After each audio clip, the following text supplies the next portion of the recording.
Good afternoon. I'd like to talk about another passage in the Bible that would stick with me as an ex-Jehovah's Witness for a while after disassociating from the organization. And that's Matthew chapter 7, verse 14. That passage talks about a narrow path that leads to life and a broad road that leads to destruction. And of course, the way that was interpreted for Jehovah's Witnesses by the Watchtower was that their organization represented the narrow path. So 7 or 8 million people were on that narrow path, whereas the remaining 7 or 8 billion people were on the broad road to destruction.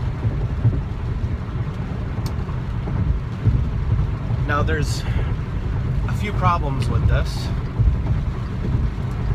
One problem is that any organization could claim to be the narrow path. And if you repeat that as an organization enough times, you can get people to believe that being anywhere other than inside that organization means you're on the road to destruction. So it's just an assertion to say that our organization is the narrow path. So that's one problem. Another problem is that the verse is open to interpretation. Does it really mean that one organization is the narrow path? I really don't believe that the author of the book of Matthew had that in mind. Now, there's a lot of articles written on the subject from a Christian perspective that you can look up online. And I'll put a link in the description that is an article written specifically for Jehovah's Witnesses addressing this question, basically making the point that the narrow path is the path of love. That it's not about an organization. But I'd like to talk about a different interpretation. One that's probably compatible with the one I just mentioned, or a more general Christian interpretation. And this is an idea that I got from another YouTuber by the name of XJW Philosophy. And I will put a link to his channel in the description below as well. He's still making videos. He's got, I think, less than 10 currently. But when I first disassociated from the organization, I used his channel quite a bit to help me with deprogramming. He had a lot more content at the time that he doesn't have public on his channel anymore. So you can't watch the video that I'm going to be referencing here anymore, but I liked the content of that video so much that I want to kind of repeat it to the best of my ability from memory.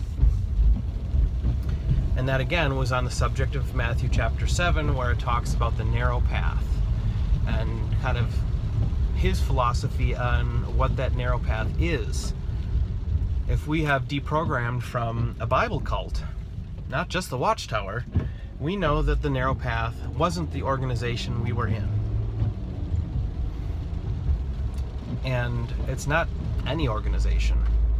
If you're out there trying to, if you've decided that Jehovah's Witnesses aren't that organization and you're out there trying to find another organization that represents that narrow path, that's a losing battle.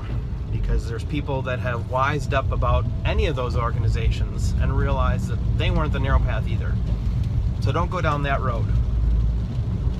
No pun intended. So anyways, I digress. XJW Philosophy talked about this verse, and I'm just going to convey it as if it's coming from me. I think that the narrow path is so narrow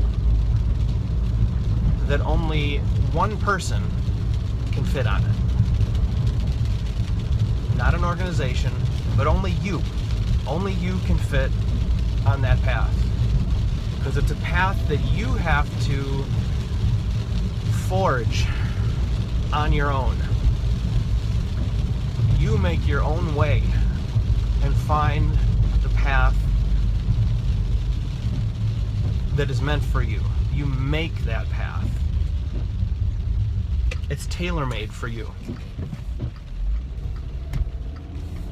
And whenever somebody forges their own path and takes that path and says that everybody else has to be on that same path,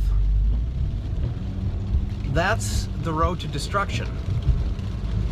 So think about Charles Russell, for example. I know there's a lot of people out there that dislike Charles Taze Russell, and I think he had his flaws and maybe became a little bit narcissistic in his later days. But I think that when he started, he was trying to forge his own path, and he was a truth seeker. I think he was very eccentric, and I think a lot of his ideas were quite silly, and that, like I said, he became to think way too much of himself, you know, taking on this label of faithful and discreet slave. But in the beginning, I think that he was just trying to seek his own path. But what happened when an organization developed around that? It started to become corrupt. And once Joseph Rutherford came in, he started taking this path and making it an incredibly destructive road, a broad destructive road that is now incredibly harmful and is a monstrous authoritarian cult. That's not the narrow path. So when you leave that organization, or an organization like it, you need to get comfortable with this idea that now you have to create your own path. That's the road to life. That's the road to happiness. That's the road to peace. So that's just a different way to frame that concept of the narrow path. Don't feel that you have to identify with some organization or some label, because you're limiting yourself and potentially going down that path to destruction.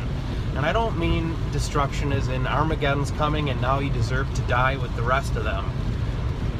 No, I just mean the opposite of flourishing, the opposite of living. If you want to experience life and living and flourishing and peace and happiness, you need to find your own narrow path. Hopefully all of you are doing well in your recovery. I'm way behind in posting videos. I haven't been putting out that much content. I have lots of ideas, and I really want to finish making my series on the BITE model, thought control and emotional control. Those two videos are hanging over my head. I have the outline ready pretty much for the thought control one. I just need to sit down and do it. It's going to be another long video, but it'll happen eventually. And then the emotional control video and all kinds of other ideas.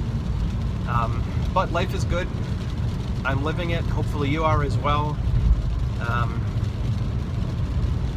You know, my worldview has been changing a lot lately, and I guess that's part of being on that narrow path.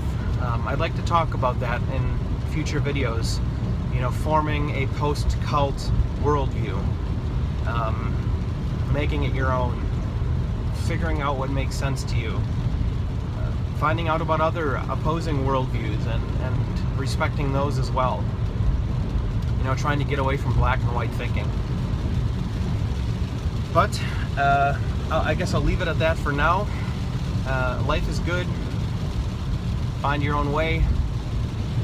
Find people you care about. People that will love you no matter what. even if your worldview is different than theirs and you're on a different narrow path than them. Thanks for watching, and I will talk to you again soon.